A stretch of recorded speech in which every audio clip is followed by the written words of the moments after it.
That is the official tagline of SABC News. On the 1st of June, the newsroom revealed a new look using the social media campaign #BlackIsHere. The public broadcaster wants it known that it's officially cleaning house, and nowhere is that more clear than in the credibility of the newsroom. And it's about time. It wasn't long ago, of course, that the SABC was teetering very close to collapse, making headlines for all the wrong reasons. In the 2016-2017 financial year, for example, irregular expenditure amounted to a whopping 687 million rand. Now investigations are underway into editorial interference and sexual harassment, and recently a new group CEO was announced who took the reins on the 1st of July. Madoda Mxakwe joins us now for a no-holds-barred discussion on the state of the SABC. Well, good evening to you and welcome. Good evening, Bonani. Thank you for having me. It's been barely a month, but I would imagine that even though you came highly recommended in terms of the requisite qualifications and experience in the private sector, I would posit that possibly nothing has prepared you for what you found here at the SABC. I think everything that I've done before has really prepared me for this. And the SABC is actually a very good organization. Indeed, we are going through a lot of challenges, particularly in terms of the liquidity challenges that we face. But I do believe that with all of the turnaround strategies and the roadmap that we've developed, we are actually geared to ensure that we transform this organization. I suppose the first question to ask you, as you talk about liquidity challenges, is how deep is the hole that the public broadcaster finds itself in? We are actually confronting a lot of challenges, Bongani, and I'll be very frank. If you look at the ratio between the expenditure as well as the income, in the past, I would say about 3 years, it's beginning to hit us now. We are in a situation where we're not even able to pay some of the content providers. And I think it is important as well to note that we are looking at credibly, responsibly ensuring that we spend the limited resources that we have to ensure that we keep the boat afloat. So, I mean, how do we run as a public broadcasting organization if we can't pay for the content independent providers are giving us, particularly when they are notified the day before those payments are due?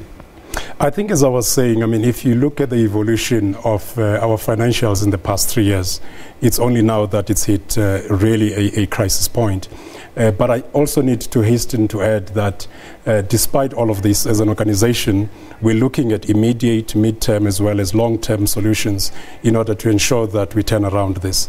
But also, as I was saying earlier on, we are fully aware that an SABC that is not financially viable is not only detrimental to us as employees, but it does affect, you know, the industry as well, but also the SMMEs.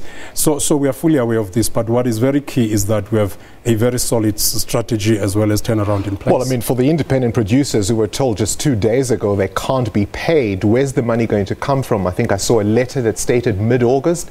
Where will we get the money in 15 days? We have accelerated our plans to ensure that we increase revenue generation.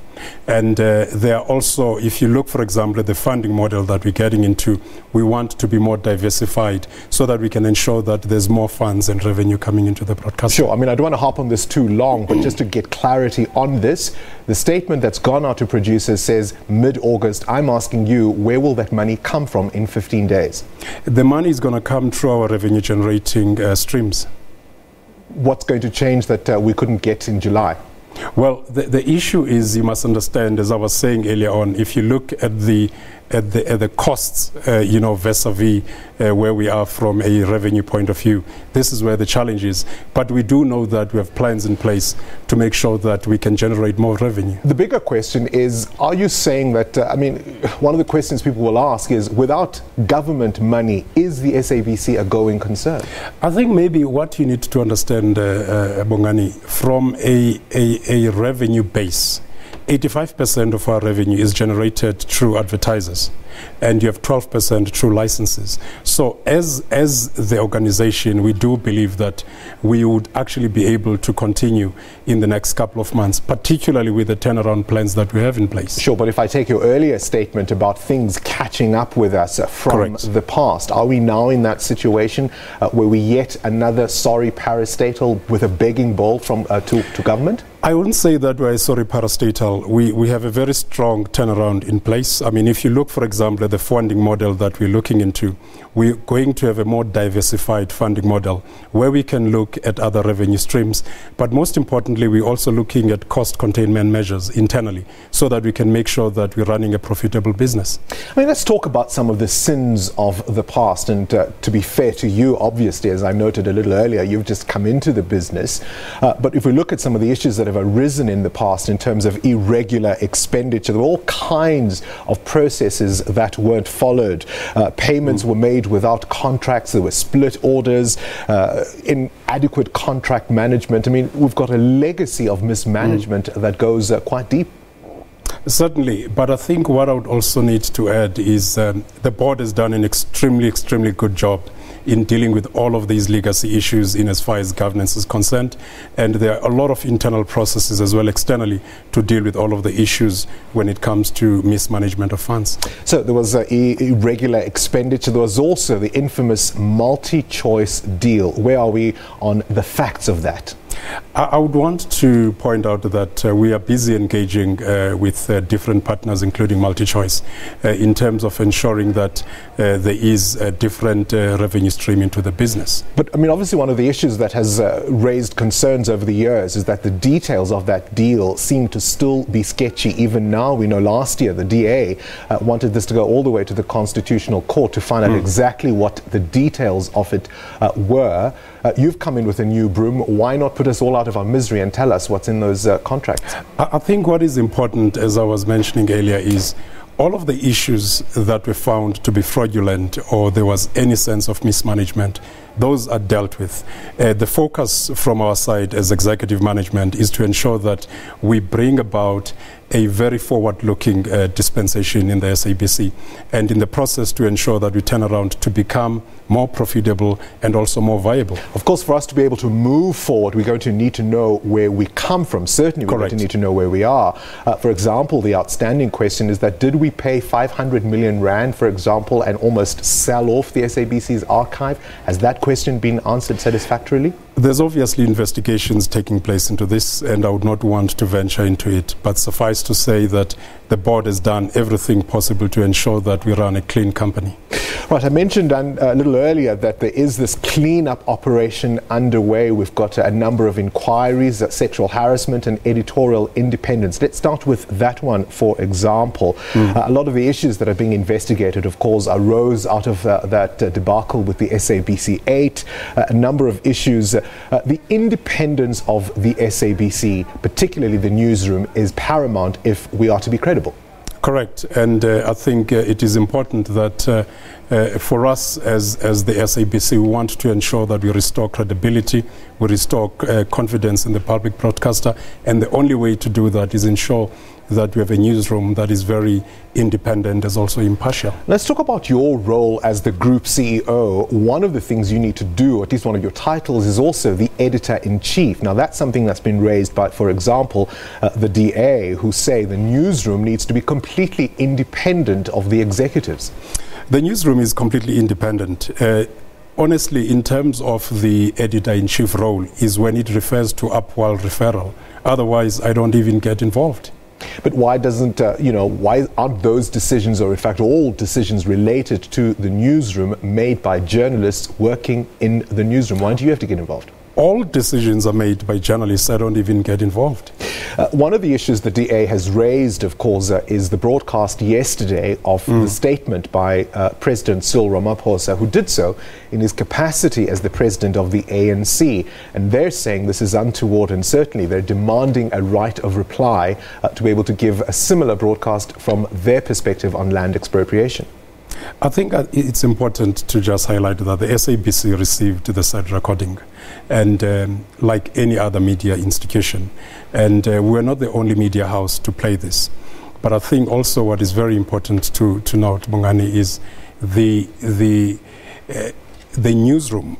They actually applied their own editorial independence in terms of broadcasting the recording, because they felt that it was a newsworthy event.